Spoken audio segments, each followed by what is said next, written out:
오늘은 시편 25편 지난주 큐티 말씀을 통해서 하나님께 진정으로 이 감사의 예배를 드릴 수 있는 사람들의 자격, 그리고 천국에서 영원히 살 자격을 가진 우리들이 이 땅에서 어떤 삶을 살아야 하는지, 그래서 그것이 진정 감사가 되는지 우리가 이 말씀을 통해서 배우기를 원합니다. 하나님 나라에 속한 사람들이라면, 천국 백성들이라면 이런 특징들이 우리들의 삶 속에서 나타나야 되는 것입니다. 1절에서 보면 여호와여 주의 장막에 머무를 자 누구 오며 주의 성산에 사는 자 누구 오니까, 이렇게 말하고 있습니다. 여러분들, 여기 주의 성산에 오를 자가 누구 오니까? 주의 장막, 바로 예수 아니. 주의 장막은 뭡니까? 바로 예수님이시죠. 예수님이 내 안에 거하는, 정말 예수님이 내 주인으로 임하시고 예수님이 내 구원자로 임하시는 거예요. 그러면 영원한 천국이 우리를 기다리고 있지만 이 시간도 나는 현재 구원, 천국의 삶을 누리게 되는 거죠. 주님의 장막은 바로 예수님 아닐까요? 예수님 안에 거하는 삶, 예수님 안에 거하는 삶은 누구겠습니까? 이거예요. 그리고 주의 성산에 오를 자, 믿음의 승리, 그 다음에 현재 구원을 누릴 자가 누구일까요? 이렇게 말하고 있습니다. 베드로전서 2장 9절에 보면 그러나 너희는 택하신 족속이야, 우리 하나님으로부터 택함 받은 사람이. 저는 가끔가다 깜짝 놀랍니다. 왜 내가 이렇게, 나를 하나님이 어떻게 목사로 삼아 주셨을까? 나를 어떻게 이렇게 구원시켜 주셨을까? 예수님을 믿는 것이 쉬운 게 아니거든요. 여러분들, 예수 믿는 것, 이거 아무나 믿을 수 있는 거 아닙니다. 하나님의 아들이고 이 땅에 오셔서 우리 대신 십자가에서 피와 물을 쏟으시고 죽으시고 3일 만에 부활하시고, 그리고 40일 후에 승천하신 그 예수님, 그래서 누구든지 그 이름을 믿는 자마다 멸망치 않고 영생을 얻게 하신다고 그랬는데, 이 믿음이 누구에게나 통용되나요? 아니에요. 이 세상에는 수많은 사람 중에 이것을 믿을 수 있는 사람, 아는 사람은 그렇게 많지 않아요. 그 중에 하나님이 나를 껴놓으신 거예요. 그럼 누가 주님의 성산에 가며 하나님의 은혜 속에서 복된 현재의 삶을, 이 참된 구원의 삶을, 참 예배를, 참 감사를 드리며, 그리고 영원한 삶을 누가 누릴 수 있을 것인가? 이것은 아주 중요합니다. 오늘 시편 말씀을 통해서 우리는 해답을 들을 수 있는 것이죠. 2절에 보겠습니다. 정직하게 행하며 공의를 실천하며 그의 마음에 진실을 말하며 그랬어요. 하나님 앞에 정직하고 공의를 행하고 마음으로 진실을 말하는 그 사람, 곧 주님의 말씀에 순종하는 삶입니다. 이런 사람들이 하나님의 성산에 오르는 거죠. 주님의 장막에 거하는 거죠. 그때 우리는 믿음의 선배들, 청교도들처럼 그런 상황 속에서도 우리는 승리하는 삶을 살고, 그리고 우리 주님께 감사드리는 이런 삶을 살 수 있게 되는 거예요. 우리가 하나님 앞에 쓰임 받으려면 무엇보다 중요한 것이 있어요. 가장 중요한 것 중에 하나가 뭐냐면 정직입니다. 정직해야 됩니다. 그리스도인 니꼴 정직입니다. 하나님 니꼴 뭐예요? 진실하신 분입니다. 히브리서에 보면 13장 8절에 보면 그리스도는 어제나 오늘이나 영원토록 동일하시다, 진실하시다, 이 소리입니다. 여러분들, 그렇기 때문에 하나님의 자녀된 우리들은 하나님 앞에 진실해야 됩니다. 그렇지 않으면 안 됩니다. 정직과 진실은 내 자신의 솔직한 모습을 얘기하는 것입니다. 내가 솔직한 모습, 정직하다, 진실되다, 이것입니다. 정말로 우리가 그리스도인으로서 주님의 장막에 가기를 원하면 가장하면 안 됩니다. 또 위장해서는 안 됩니다. 하나님 앞에서는 언제나 내 모습 이대로 진실되게 고백하고, 그리고 우리 주님께 보여드려야 됩니다. 주님은 우리의 마음을 감찰하시는 분이십니다. 주님은 나를 아시는 분입니다. 여러분들, 죄인이면서 의인인 척하는 것 안 됩니다. 없으면서 있는 척해도 그건 안 됩니다. 믿지 않으면서 믿는 척하는 것, 하나님이 제일 싫어하시는 것이죠. 시편 7편 10절부터 12절에 보니까 나의 방패는 마음이 정직한 자를 구원하시는 하나님께 있도다. 성경은 마음이 정직한 자를 구원하시는 하나님께 있도다 그랬어요. 마음이 정직할 때 우리는 나의 죄를 시인할 수 있죠. 정직해야 내가 잘못했습니다. 그것은 제가 잘못한 거예요. 정직해야만이, 진실되어야만이 가능하죠. 바로 그런 사람들이 주님께 회개할 수가 있죠. 그래야 하나님과 회복할 수가 있습니다. 이것이 바로 나의 방패라고 다윗은 얘기하고 있습니다. 믿음의 방패를 가지고 이걸 이렇게 말하죠. 하나님의 의로우신 재판장이시며, 하나님은 의로우신 재판장이시여 매일 분노하시는 하나님이시로다. 사람이 회개하지 아니하면 그가 그의 칼을 가시며 그의 활을 이미 당겨 예비하셨도다. 이렇게 성경은 말하고 있습니다. 바로 이것이 정직하게 살아가며 정의를 실천하며 마음으로부터 진실을 말하는 이런 삶이죠. 창세기 6장 9절에 보니까 이것이 노아의 족본이라 이렇게 말하고 있어요. 노아는 당대의 의인이요 이렇게 말하고 있습니다. 당대의 완전한 자라, 그는 하나님과 동행했다 그랬습니다. 여기서 말하는 당대의 완전한 자라 이렇게 말씀하셨는데, 여기서 말하는 완전하다는 말이 뭡니까? 바로 정직하고 진실하다 이 소리예요. 그는 정직했습니다. 그는 진실했습니다. 이것을 완전했다라고 얘기하는 것이죠. 여러분들, 진실한 사람을 성경은 완전한 자라고 말하고 있어요. 왜? 정직하고 진실해야만이 죄를 인정하고 회개할 수 있으니까, 회개해야 완전해지니까 성경은 그렇게 말하고 있는 것입니다. 창세기 17장 1절에 보면 하나님께서 아브라함을 불러서 믿음이 조상이 되게 하실 때 아브라함에게 요구하신 것이 있습니다. 나는 전능하신 하나님이라 너는 내 앞에서 행하여 완전하라. 이 얘기는 뭐냐면 정직하라, 내 앞에서 정직하라, 진실하라, 이런 뜻입니다. 그래서 아브라함을 보면 실수 많이 합니다. 그렇죠? 죄도 졌습니다. 연약해서. 그런데 하나님 앞에 진실됐죠. 그렇죠? 하나님 앞에 정직했죠. 그래서 하나님이 의인이라고 하는 거예요. 주님은 우리를 아세요. 우리는 용서받은 죄인이에요. 우리는 완벽할 수가 없습니다. 우리는 성장하는 하나님의 자녀예요. 우리는 지어져가는 하나님의 집이에요. 우리는 건강하게 성장하는 그리스도의 몸입니다. 그렇기 때문에 내 모습 그대로 하나님 앞에 솔직히 내어놓고 거짓을 버리고 순수하게 살아가야 하는 것이죠. 이것을 내 앞에서 온전하라 이렇게 말씀하시는 거예요. 정직한 자만이 하나님과 함께할 수 있어요. 왜냐하면 하나님이 정직하시기 때문에 그렇습니다. 하나님의 성전에서 진정으로 쓰임받을 수 있어요. 정직해야만이. 정직할 때 쓰임받을 수 있어요. 그렇기 때문에 세상적으로 잘 살려고 하는 것보다 세상적으로 잘 사세요. 그러나 그것도 중요하지만 그것보다 더 중요한 것은 세상에서 바르게 사는 거예요. 바르게 사는 거. 이게 재산입니다. 죽음 앞에 가장 큰 재산이 뭐예요? 재산 다 놓고 가지 않습니까? 그러나 세상 앞에 주 안에서 바르게 산 삶은 상급이 되잖아요. 그래서 온전한 거예요.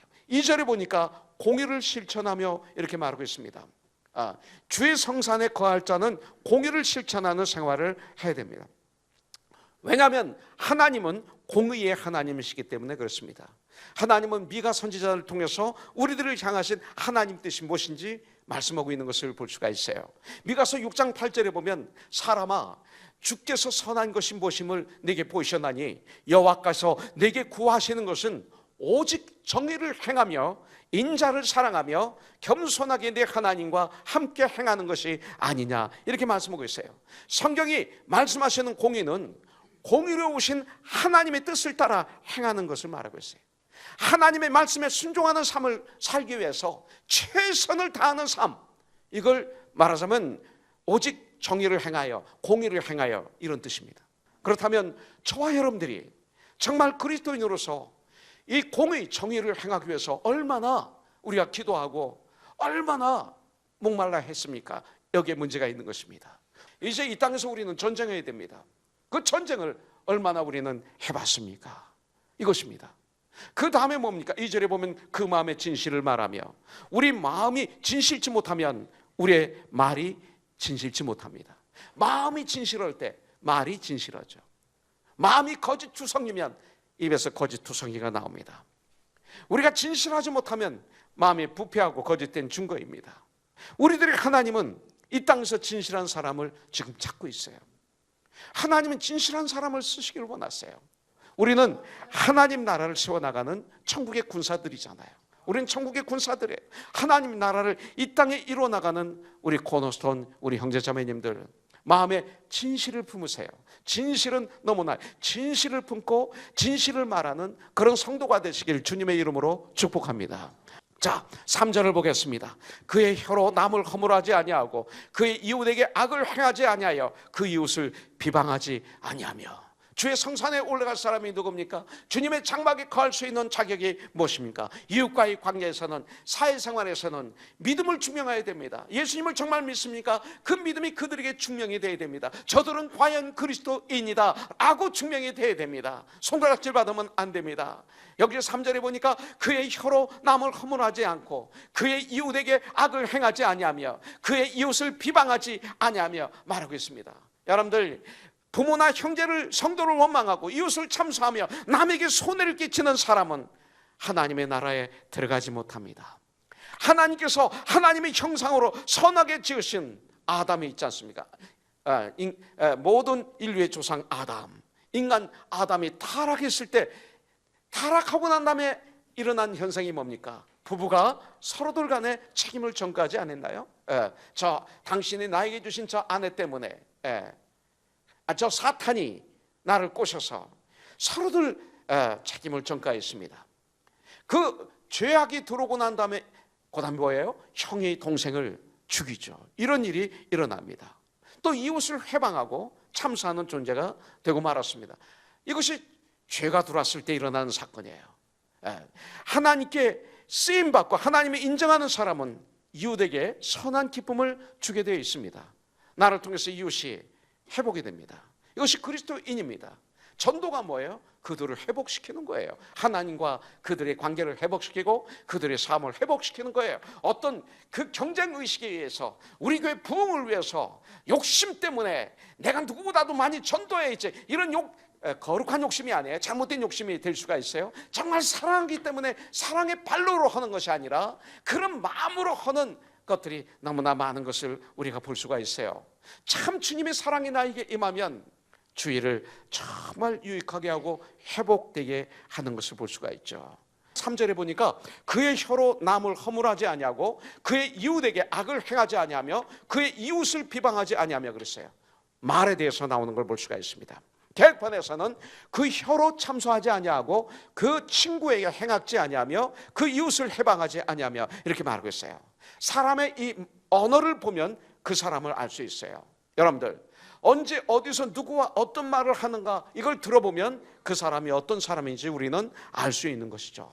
성령 충만함을 받으면 제일 먼저 변화되는 게 뭔지 아세요? 말이 변화돼요. 말이. 여러분들, 하나님 앞에서 믿음으로 살며 하나님의 성령의 기름 부으심을 받으면 제일 먼저 변화되는 것이 그 사람의 말이에요.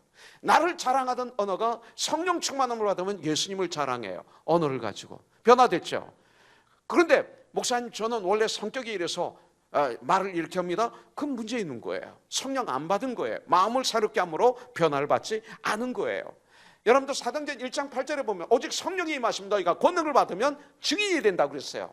이 권능을 로마서 12장 2절에 보면 너희가 마음을 새롭게 함으로 변화를 받아. 내 마음이, 썩어질 마음이 예수의 마음으로 바뀌는 것, 이게 성령의 권능이에요. 내 힘으로는 안 되는 거예요. 이렇게 되면 그 다음부터 시와 찬미와 신령한 노래로 여호와 하나님을 찬양하게 됐어요. 나를 자랑하던 사람이 반지를 자랑하고 뭐를 자랑하고 집을 자랑하고 차를 자랑하고 학벌을 자랑하고 뭐 족보를 자랑하고 이러던 사람이 이제는 나는 이런 죄인이었는데 우리 주님 때문에 주님, 이 언어가 달라지는 거예요.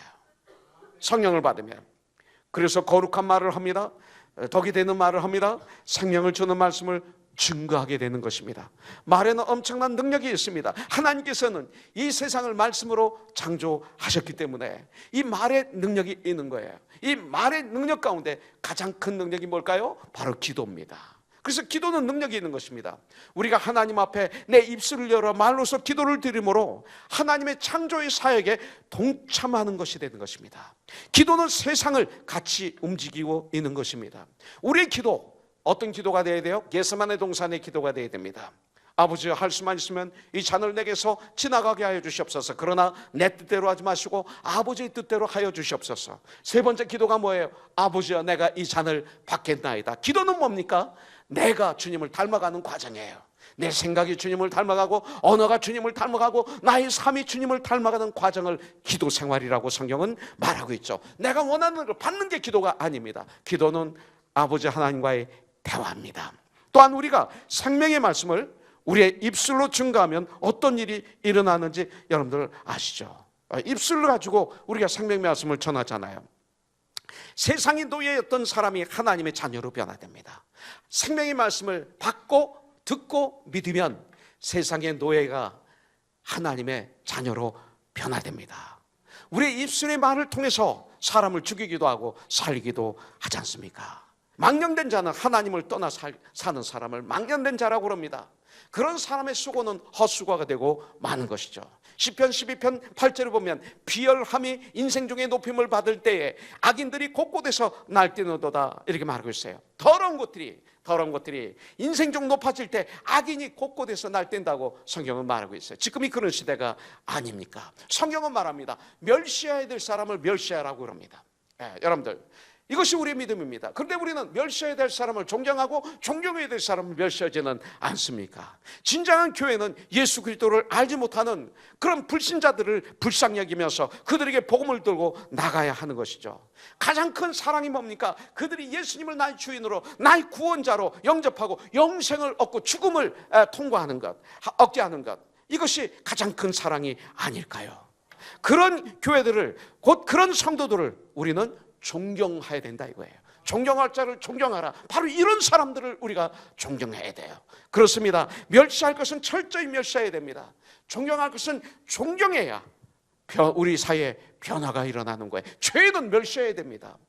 근데 죄를 존경하면 안 됩니다. 그 다음에 물질 문제가 나옵니다. 4절 5절에 보니까 그의 마음에 서원한 것은 해로울지라도 변하지 아니하며 이자를 받으려고 돈을 꾸어주지 아니하며 뇌물을 받고 무죄한 자를 해하지 아니하는 자이니 이런 일을 행하는 자는 영원히 흔들리지 아니하리라. 세 가지가 나옵니다. 첫째는 서원한 것은 해로울지라도 지키는 자, 여호와의 성산에 올라갈 자, 주님의 장막에 거할 자, 돈놀이 하지 않는 자.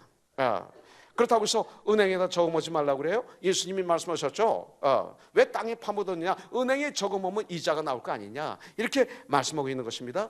여기는 말하자면 왜 악한 돈놀이 하는 자들을 뭐라고 그러나? 하여튼 그런 사람이 되지 말라는 거예요. 형제들에게 이자를 받고 돈을 꿔주면 안 됩니다. 뇌물을 주고받으면 안 됩니다. 우리 그리스도인들은 이것을 금지하고 있습니다. 다윗은 그 엄청난 권력 그리고 그런 명예, 높음, 화음의 극치인 왕의 자리에 무려 40년간 있었어요. 그런데 그분은 죽을 때까지 하나님이신 이 기쁨을 놓치지 않았어요. 역대상 29장 9절에 보니까 백성들은 자원하여 드렸으므로 기뻐하였으니 곧 그들이 성심으로 여호와께 자원하여 드렸으므로 다윗 왕도 심히 기뻐하니라. 다윗 왕이 기뻐하는 그 기쁨의 원천이 바로 여기 있는 거예요. 이번에 우리가 커넥션이 끝나고 난 다음에 하나님께 영광 올려드렸잖아요. 그 일 때문에 기뻐하는 우리 지체를 볼 수 있었어요. 바로 같은 맥락이 아닐까요? 다윗이 늙어 이제 죽기 전에도 이 일로 심히 기뻐했다고 성경은 말하고 있어요. 이유가 무엇입니까? 하나님 앞에서 백성들이 모든 물질을 성심껏 드리는 장면을 보면서 그렇게 기뻐했어요. 기뻐하는 이제 원천이 달라졌어요. 체질이 바뀐 것이죠. 여러분들, 물질을 가지고 하나님 앞에서 정말 기쁨과 감격이 있기 위해서는 마지막에 이런 드림이 있어야 됩니다. 드림이 없는 기쁨은 사실은 누릴 수 없죠. 우리가 당교선교회 갈 때 물질을 드리고 시간을 드리고 정성을 드리고 그리고 직장을 잠깐 쉬고 그러면서 우리는 2달을 훈련하고 당교선교제에 가면 2주 동안 우리는 그냥 정말 엄청난 고생을 합니다. 근데 갔다 온 우리 학생들이 어때요? 너무나 좋아하잖아요. 너무나 행복해 하잖아요. 주디트가 또 간다고 그래요? 아니에요. 또 간다고 그러죠. 처음에 걱정했죠. 아이가 약하니까 가면 누가 더 걱정했을까? 엄마일까? 아빠일까? 하여튼 걱정했죠. 근데 어때요? 갔다 와서 얼마나 좋아요? 얼마나 튼튼해졌어요? 근데 가서 고생을 그렇게 했는데 참 희한하죠? 올바른 고생을 하면요 그렇게 기뻐해요. 우리가 참 죽음 앞에서도 게으른 사람이 뭐예요? 나를 너무 아끼는 사람은 게으른 거예요. 나를 올바로 내가 가지고 있는 모든 은사, 시간, 그리고 나의 모든 것들을 이제 어떤 직위 이런 것들을 잘 활용하고 죽음 앞에 있을 때 보람이 있는 거예요. 근데 그것을 잘못 사용하면 가슴을 치는 거죠. 이것입니다. 올바로 주님께 올려드릴 때 큰 축복이 됩니다. 올바로 사용하지 않고 욕심으로 쌓아놓기만 하면 반드시 썩게 되어 있습니다. 그리고 하나님께서 우리에게 주신 것을 가지고 두림이 없으면 나중에는 반드시 무너지게 되어 있습니다. 이것은 진리입니다. 그러므로 하나님께서 우리에게 주신 축복을 가지고 또 다른 사람을 섬기는데 우리는 사용할 줄 알아야 됩니다. 사도 바울도 마찬가지예요. 디모데후서 4장 6절에 보니까 전제와 같이 내가 벌써 부어지고 나의 떠날 시각이 가까웠다 그랬어요. 이 말에 깊은 뜻이 있습니다. 사도 바울의 영혼 가운데는 중심에는 예수님이 계셨죠. 그래서 자신의 모든 것들을, 학식을, 그 젊음을, 물질을, 열정을 다 주님을 영광을 위해서 쏟아 부었던 것이죠. 그렇기 때문에 그 인생은 멋진 인생 아닙니까? 2000년 동안 사도 바울을 생각해 보십시오.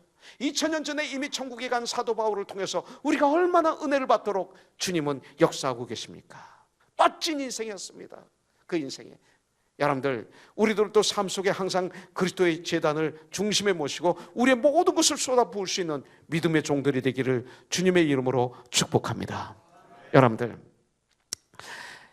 욥기를 한번 보시기 바라겠습니다. 욥기 1장 20절부터 22절에 보면 욥은 그 사탄의 하나님의 허락하에 사탄의 그 어택을 받게 됩니다. 그래서 결국은 아들 7명, 딸 3명이 다 죽습니다. 모든 재산이 하루아침에 다 없어집니다. 종들이, 노예들이 소수만 남고 다 죽습니다. 그때 어떻게 합니까?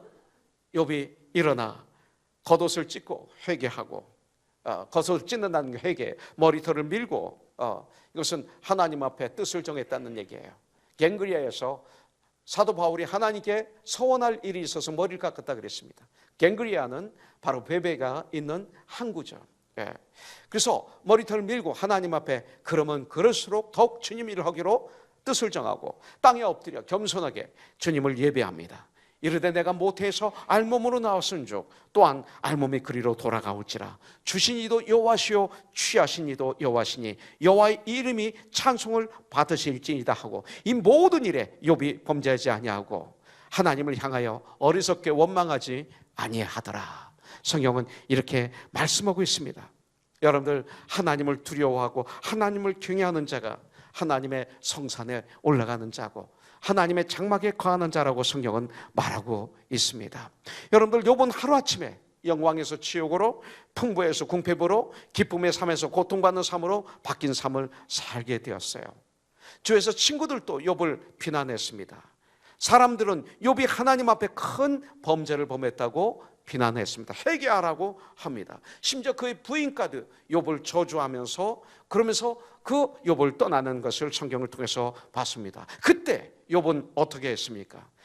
여러분들, 하나님을 정직하게 믿고 의지하고 하나님을 중상모략하지 않았습니다. 왜냐하면 그는 자기 자신의 인생을 자신의 것이라고 생각하지 않고 하나님의 것이라고 믿었기 때문에 그렇습니다. 그렇기 때문에 주신 분도 하나님이시고 가져가시는 분도 하나님이시기 때문에 주인은 하나님이시기 때문에 하나님이 나를 주관하시는 주인이므로 그저 충성스럽게 일하다가 주님이 부르시는 그날에 하나님께로 가는 무익한 종이라고 고백할 수밖에 없는 욥이었습니다. 이걸 알았다는 것입니다. 여러분들, 우리가 하나님을 정직하게 믿고 의지한다 하더라도 우리의 입을 벌려서 하나님을 원망하고 불평할 때가 있습니다. 왜? 이 인생이 내 것이라고 생각하기 때문에. 이 인생이 내 것이라고 생각할 때 불평합니다. 내 자녀가 내 것이라고 생각하기 때문에. 그러나 그렇지 않습니다. 내 것이 없어요. 내 것이면 내가 마음대로 해야죠. 내 인생도 내 자녀도 하나님의 것임을 믿으시고 인정하실 때 승리하는 삶을 살게 됩니다. 내 것이라고 믿기 때문에 속상한 거예요. 그렇죠? 예. 내 남편, 내 아내, 내 자녀 때문에 속상하잖아요. 왜? 내 것이라고 믿기 때문에.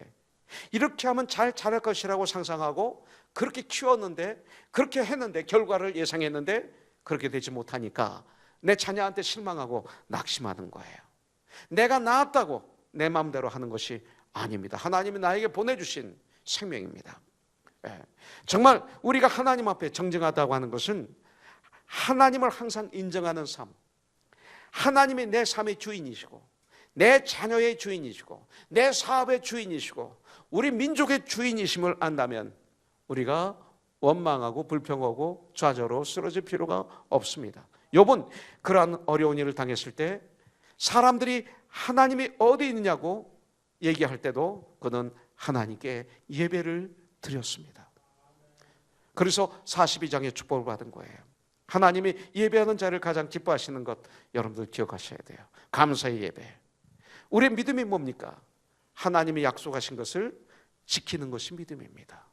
여러분들 십계명을 보면 두 가지가 나와요. 1계명부터 4계명까지는 하나님이 우리에게 주시는 우리와 하나님 사이의 관계를 얘기합니다. 5계명부터 10계명까지 6개의 계명은 인간이 인간에게 지켜야 될 계명을 여기서 말하고 있습니다. 그런데 이것을 세 개로 나눌 수가 있어요.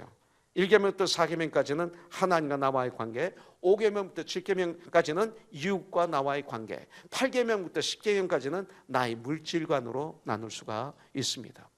여러분들, 그렇기 때문에 하나님과의 관계에 있어서 가장 중요한 것은 하나님을 예배하는 거예요. 이웃과의 관계에서는 예수 안에서 사랑하는 거예요. 물질 관계에서는 바르게 사용하는 거예요. 여러분들, 교회에다 바치라는 것만 아니에요. 바르게 사용하는 거예요. 어느 상황에서든지, 가정에서나 세상에서나. 그러나 이 관계들이 타락하게 되면 경배해야 될 하나님을 무시하게 됩니다. 사랑해야 될 이웃을 사랑하지 않게 됩니다. 사용해야 될 물질을 바로 사용하지 않고 오히려 물질을 부리는 자가 아니라 물질의 노예가 되고 물질을 사랑하는 자가 되게 됩니다. 사실은 가만히 보면 교회 나오는 수많은 무리들도 물질을 부리고 하나님을 사랑하는 게 아니라 물질을 사랑합니다.